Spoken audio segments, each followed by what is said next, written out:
कि वह एक भाई जो है अपनी ससुराल में जाना था। एक चौधरी ने पहली पैर ससुराल में जाना था तो पड़ोस में एक लाला जी का घर लग गया था। हाँ, लाला जी ने जाना था पहली बार, तो पड़ोस में लग गया था चौधरी घर ही। चौधरी ने बोला, भाई चौधरी साहब, मैं पहली बार ससुराल में जाऊं हूं तो मेरे गेलियां चाल पड़। चौधरी बोला, चल भाई लाला जी, तेरे लारे मेरी भी चिकनी नाड़ी हो जाएगी। दोनों चल पड़े। अब रास्ते में बातचीत होने लगी तो लाला जी बड़ा बुद्धिमान, होशियार, दिमागदार आदमी। इसने सोचा, रे किसान जमींदार घासड़ फुसड़ आदमी, इसने कुछ बात बता दूं मैं। ये बोला, भाई चौधरी, अगर तुम नाराज ना हो तो एक नुस्खा बता दूं तने, बहुत बढ़िया। चौधरी बोला, बता भाई लाला जी। लाला जी बोला, भाई चौधरी साहब, जो पेट हो है ना, पेट यो 18 अंगल का हो है। अच्छा जी, 6 अंगल रोटियां तो भरे, 6 अंगल पानी तो भरे, और 6 अंगल रहने दे खाली, जिसमें सांस आए जा जाए जा। चौधरी बोला, भाई लाला जी नुस्खा गजब का। बन्युए बतलाते बातचीत करते ससुराल में पहुंच गए। और सांझ ने जब रोटी खान बैठे तो लाला जी नया नया बटेऊ शर्मावे, कुछ खुराक भी थोड़ी थी, थोड़ा सा हलवा, 2 फुलके दाल खा के ने बोला, बस जी। और चौधरी साहब क्या ना बस का नंबर आने देवे था। ऐसा मौका कदे कदे लग गया इसका। तो दे हलवा दे खीर, दे हलवा दे खीर जुट रहा चौधरी। और जो लाला जी इसने गेलिया लिया था, इसने तले तले कूणी लाई इसके ने बोला, रे चौधरी साहब राड़ी बात। चौधरी बोला, लाला जी याद है। लाला जी, 1 प्लेट हलवे की और गाल दे। हलवे का लाग गया चाक सा काटन। लाला जी ने फिर जोर से कूणी लाई। बोला, रे चौधरी साहब राड़ी बात। भाई के तो चौधरी का पारा थोड़ा तेज हो गया, गर्म हो गया। और तो चौधरी ने बोला, रे लाला जी, मैंने छिकने दे होगा कि भूखा ठा होगा आज, तंग कर दिया। लाला जी, 1 खीर की थाली और लिया। खीर का लाग गया खद्दर सा पाड़न। पर लाला जी ने फिर इसके कौन लाई। बोला, रे चौधरी साहब राड़ी बात। भाई के तो चौधरी का 7वें आसमान पे पारा पहुंच गया। तो भाइयों और बहनों, माताओं, सज्जनों, अब के तो चौधरी के आपे तो बाहर होगी बात, सहन शक्ति खत्म होगी। अरे बोला, रहो लाला जी, पक्की जचगी, आज तो मैंने छकन नहीं देगा, कति भूखा ठाओगा। राड़ी बात तंग कर दिया, परेशान कर दिया भले आदमी। के क्या आदत न राम है। न्यूए तो कहा था पेट 18 अंगल का हो है, 6 अंगल रोटियां तो भरे, 6 अंगल पानी तो भरे, 6 अंगल रहने दे खाली, जिसमें सांस आए जा जाए जा। न्यूए कहा था ना। लाला जी बोले, रे कही तो थी पर तना माननी तो कोई ना। चौधरी बोला, सुन ले भाई लाला जी, नुस्खा तेरा बिल्कुल 16 ने बढ़िया, पर आज तेरे यार 18 का 18 अंगल हलवे तेरे खीर ते भरेंगे। और बर रही बात पानी की, छेर छारा में चला जाओगा। और बोला, सांस की तरह कोई अड़ास नीचे मैं खंडे मर जाऊं। 18 के 18 अंगुल बुराइयों से भरे पड़े हैं। कभी मेरे देश के बारे में मनु महाराज ने हिमालय की ऊंची चोटी के ऊपर खड़ा होकर के कहा था, बहनों और भाइयों, एतद देश प्रसूत से सका साध अगर जन्मना, स्वयं स्वयं चरित्रम शिक्षेरण पृथ्व्याम सर्वमानवा। सारे संसार के मनुष्य इस देश के अगरजन यानी ब्राह्मणों के चरणों में बैठ करके विद्या पढ़ने के लिए आया करते थे। इतना महान मेरा देश था। हजारों हजारों ऋषियों ने गंगा के किनारे के ऊपर बैठ करके तपस्या की। ऋषियों के आश्रमों के अंदर से वेद मंत्रों की आवाज निकलती थी, स्वाहा स्वाहा की मधुर ध्वनि आती थी। लेकिन आज इस देश के बारे में जब चिंतन करते हैं तो आज इतना बिगड़ा हुआ माहौल दिखाई देता है। और शायद स्वर्ग में बैठी हुई कुछ आत्माओं को भी इस विषय में चिंता हुई। एक कल्पना है कवि की, स्वर्ग के अंदर 3 महापुरुष बैठे हैं, या मैं यूं कह दूं 3 आत्माएं। उनमें श्री राम, उनके छोटे भाई लक्ष्मण। तो कहते हैं तीनों आपस में बातचीत कर रहे थे। और कवि सपने में देख रहे हैं सारी बात। कवि, दुनिया में कहावत है ना, जहां पहुंचे ना रवि, रवि मैंने सूर्य, जहां पहुंचे ना रवि वहां पहुंच जाता है कवि। तो कवि सपने में देख रहे हैं सारी चीज। मर्यादा पुरुषोत्तम श्री राम, उनके छोटे भाई लक्ष्मण और उनके सेवक हनुमान, तीनों बैठे हुए थे, आपस में चर्चा कर रहे वो।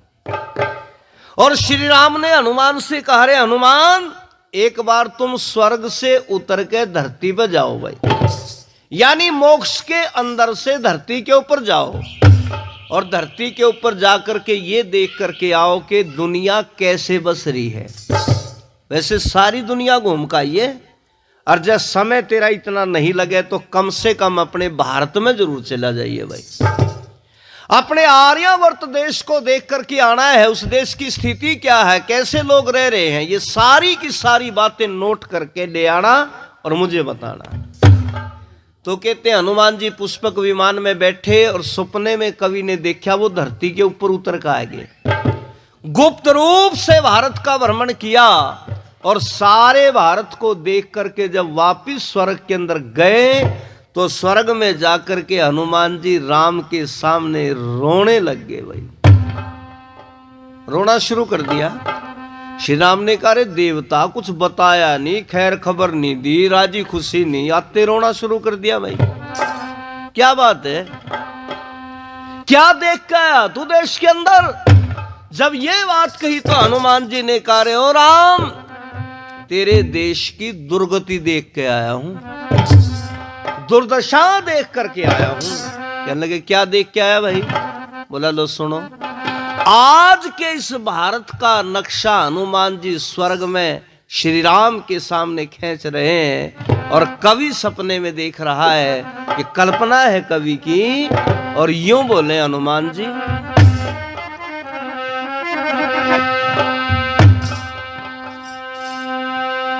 न्यू बोलिया रे हनुमान, कह तेरे आर्यावर्त में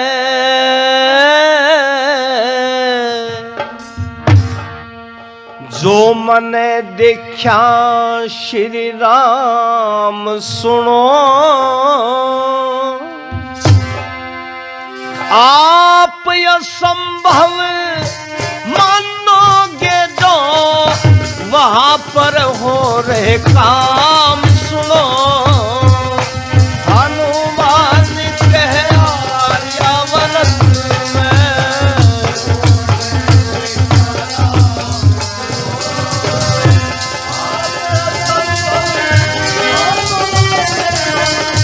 वहां पर हो रहे काम सुनो।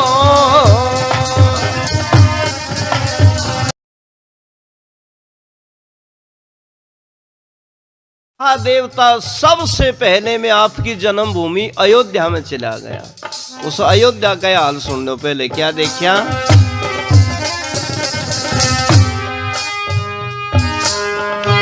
क्या पूछोगे राम, पहने गया अयोध्या मास, घर घर बार मिली श्रृंगी नारद वशिष्ठ कुटी पे, चिलम की धुआंधार मिली। सदाचार न सदा पणवाहा, फैशन की भरमार मिली। चरित्रहीन पुरुष देखे और बांझ बढ़ाई नार मिली।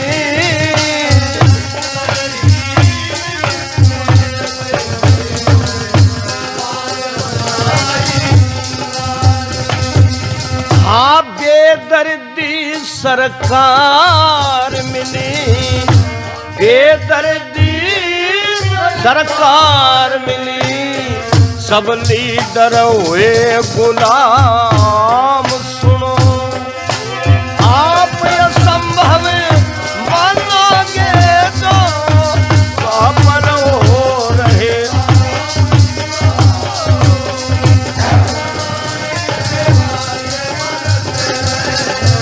जो मने देखा राम सुनो,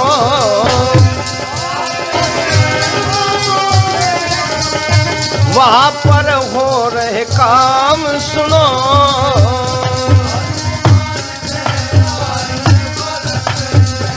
हनुमान जी ने कहा देवता सबसे पहले मैं आपकी जन्मभूमि अयोध्या में पहुंच गया, और उस अयोध्या नगरी में जहां श्रृंगी नारद वशिष्ठ जैसे महात्माओं के आश्रमों में वेद मंत्र गूंजते थे, स्वाहा स्वाहा की आवाज आती थी, जहां पर यज्ञ का धुआं दिखाई देता था, हनुमान जी ने कहा धुआं तो अब भी दिखाई दे रहा था वहां पर, लेकिन वो हवन का धुआं नहीं था। कैसा धुआं था? 850 रुपए तोड़े के भाव के सुल्फे का धुआं था। उस देश के नकली पाखंडी बाबा जी बैठ करके धुआं उड़ा रहे हैं। ये हालात मैंने आपकी जन्मभूमि अयोध्या का देखा। और जब बाकी देश के अंदर घूमया तो बाकी देश की स्थिति और सुनो कि भला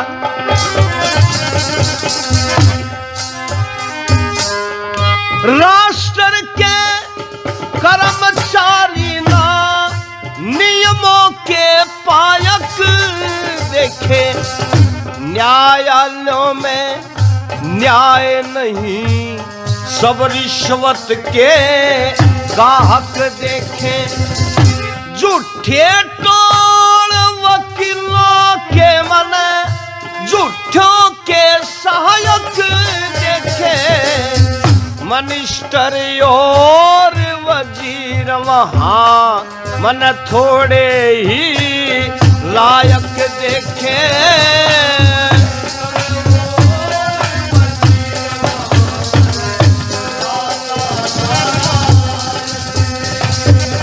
और होते मन विधायक देखे, होते मन विधायक देखे, अपने आप नाम सुनो, आप वहां पर हो रहे काम सुनो।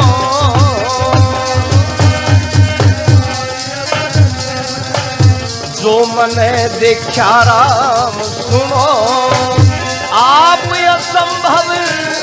कुमार आर्य व जोगिंदर दोनों 500 रुपए।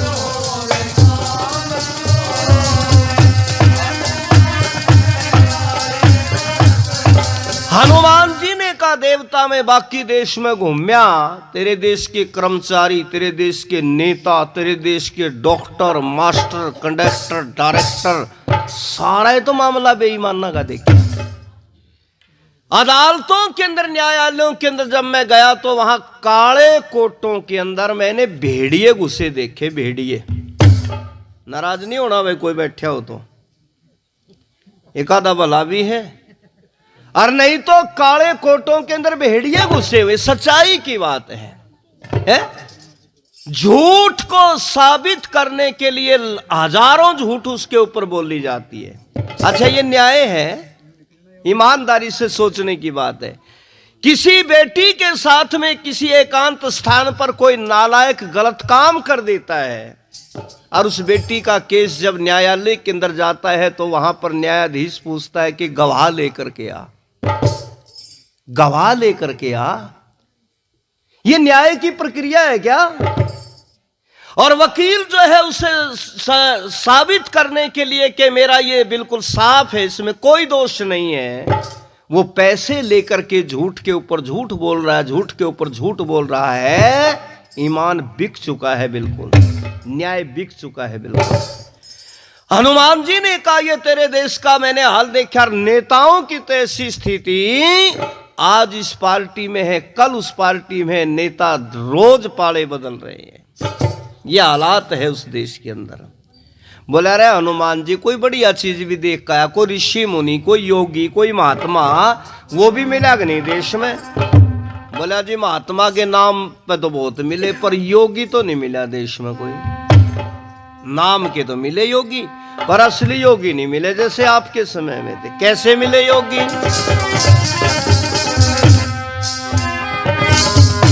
आर्यावर्त ऋषि मुनियों बिन होया देखा सुन मने अत्याचार जुर्म देखे वहां दया धर्म ना पुण्य मने पशु परिंदे सब्जी की जगह देखी जिया जून मने चोरी डाके रहा जनी और होते देखे खून मने चोरी डाके रहा जनी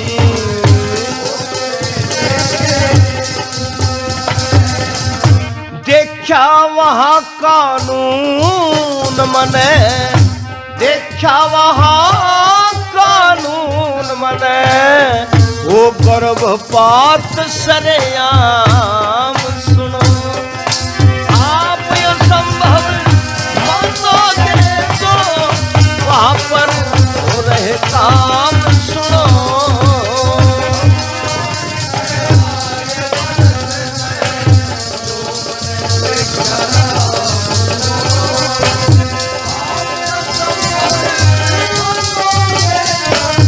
वहां पर हो रहे काम सुनो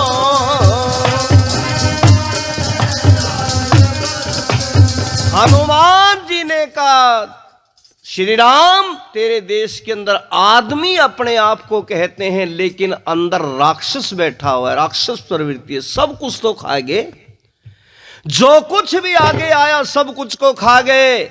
आकाश में उड़ने वाली चीजों के अंदर से केवल हवाई जहाज छोड़ा वहां के आदमियों ने, नहीं तो आकाश में उड़ने वाली जितनी चीजें थी सारी अपने पेट के अंदर डाल गई, कब्रिस्तान बना दिया। धरती के ऊपर चलने वालों में से वाहन छोड़े हैं जो मोटर बस कार जीप आदि है, नहीं तो सब कुछ खा गए। और जल के ऊपर चलने वालों में से समुद्री जहाज छोड़ा, नहीं तो मगरमच्छ जो कुछ भी आ सब कुछ अपने पेट में उतारेंगे। यो आदमी रह रहा भाई है।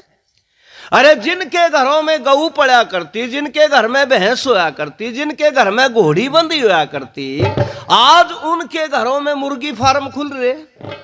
देखे ना आपने जगह जगह मुर्गी फार्म, सारी रात नहीं सोन दंदी पपा पा नहीं रखा है। बस चौधरिया ने मुर्गी फार्म खोल लिए, बताओ है यू काम चौधरिया का था के? सड़क के किनारे जाकर के देखो Chaudhary poultry farm, Sharma ji poultry farm है। जब शर्मा जी ने भी पोल्ट्री फार्म खोल लिया और कौन रह गया फिर बाकी है? अरे शर्मा जी तेरा काम तो वेद का पढ़ना पढ़ाना था, तेरा काम तो हवन करना कराना था, तेरा काम तो दुनिया को ज्ञान देना था, तो भी मुर्गी फार्म खोल के बैठ गया। आज ये हालत है, कईया ने तालाब खोद रखे उसमें खेत में मछली बोरे, चौधरिया के बालक जाल गिर रहे, तड़की तड़क माँ के काटो बोला जल की तोरी काटे है। मछलियां ने जल की तोरी बतावे निकम्मे है। और बरसात का मौसम था, पीले पीले मेंढक बैठे थे किनारे पे, मखा ये करेले क्यों छोड़ दिए? बोले जी करेलिया ने फिर निमटावेंगे, पहले तोरिया निमटा लिया। क्या हालत होगा। खाने के साथ से बुद्धि बनती थी, सात्विक अन्न खाते थे तो सात्विक मन बनता था। और भाई सात्विक जब अन्न नहीं खाएंगे, दूषित अन्न खाएंगे, तो पंडित शोभाराम प्रेमी जी ने लिखा था कि भाई भोजन जैसा भी खाएंगे, भोजन का संबंध है मन से, मन भोजन से बनता है, शुद्ध भोजन से शुद्ध होता मन, दूषित भोजन मन हंता है। अंडे मछली की उपज बढ़ा के हुई बड़ी प्रसन्नता है, और अभक्ष्य पदार्थ भक्षण करना देश के लिए कृतज्ञता है। अंडे मांस कोटो जम खाकर मनुष्य आज हैवान बने। आज से 15-20 साल पहले गांव में किसी की हिम्मत थी अंडिया की रेडी ला लेता, किसी की हिम्मत थी तरकारी बना लेता, किसी की हिम्मत थी मुर्गियां की दुकान, आ तो सुअर का चटके का मिलता, चटके का ताजा मिलता है। दुकान खोल रखी पापियों ने, राक्षसों ने, उसकी कमाई करते। पर भाई कान खोल के सुन लो, जो पाप की कमाई घर में ले आवेगा ना, एक दिन घर का नाश होगा। आज नहीं तो 10 दिन पाछे उजड़ेंगे वो परिवार। जिनके छोरे इतने जवान जवान छेले हुआ करते थे, मैंने देखा टिकरी बॉर्डर के ऊपर जाकर के इस आंदोलन के अंदर, हमारे कुछ पंजाब के भाई आए हुए थे, मैं वैसे नहीं कह रहा भाई, चिढ़ाने के लिए झूठ बोल रहा हूं। मैं स्वामी इंद्रवेश जी ने आर्य समाज की तरफ से वहां पर वो अपना कैंप लगा रखा था, उसमें मुझे बुला लिया स्वामी आर्यवेश जी ने। तो हम जो है घूमने के लिए उधर चले गए, अपने सरदार भाई पंजाब से आए हुए थे। मैं ईमानदारी से कह रहा हूं 5 मिनट बैठ नहीं सका मैं उनके बीच में, 5 मिनट। उनके शरीर में से ऐसी समाइल आवे पसीने में, तो सारे मांस के भरे पड़े हैं, बदबू आ रही बिल्कुल भी, ऐसी समाइल उनके अंदर से आई हुई है। क्या दिक्कत है, आज आदमी कुछ भी खा रहा है। हमारे बच्चों को देख लो, हमारे वाले कुछ नहीं छोड़ते, आमलेट अंडे खान लग रहे, तो निकम्मा रेडी पे खड़ा, मगर क्यों खावा अंडे, जान सी आ जाएगी। हाँ सारे मेडल मुर्गा मुर्गी जीत के ले आवे हैं। अरे पागल, मुर्गा मुर्गी की पेशाब पीने लग रहा तू, उनका गंदा पानी पीने लग रहा तू। अन्न से तेरा पेट नहीं भरा, फल से तेरा पेट नहीं भरा, सब्जियों से तेरा पेट नहीं भरा, दूध से तेरा पेट नहीं भरा, इस अड़ंगे से भरेगा क्या? लाशों को खा रहे हो, लाशों को है। अच्छा ईमानदारी से बताओ, शमशान भूमि में जब किसी मुर्दे को जला करके आते हैं भाई, किसी मुर्दे को कोई मर जाता है, तो वहां से जब आते तो हाथ पैर धोते हैं, हाथ पांव धोएंगे, सिर पर न पानी गिरेंगे, घनखरे नहावेंगे। मुर्दे को जलाने के बाद में हाथ पांव धोते हैं, और जो मुर्दों को खा रहे हैं उनकी क्या हालत है फिर? ये मछली, अंडे, मुर्गे, ये क्या है? ये बकरे आदि जो काट काट करके खा रहे, लाश ही तो है ये। एक तरफ तो लाशों को जो है ना जलाने के बाद में हाथ धोते हैं, और एक तरफ लाशों को अपने शरीर के अंदर उतार रहे हैं। ऐसी स्थिति आज मनुष्य की हो चुकी है। हनुमान जी ने कहा देवता ये हालत मैंने आपके वहां पर देखी, ऋषि मुनि कोई नहीं पाया। बोला रे भले आदमी कोई तो बढ़िया मिला होगा, एक आधी चीज तो बताए देखो ठीक ठाक मिली हो। बोला जी हाँ बढ़िया भी मिली। क्या मिली?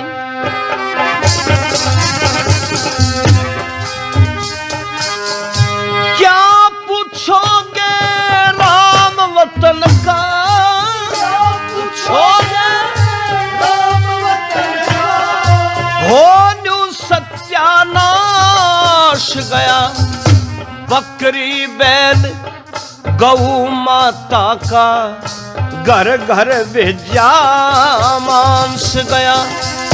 सारे घूम इलाके देखे, फैल घना बदमाश गया, बस थोड़े से मन मिले आर्य, और मिल सहारा साहस गया।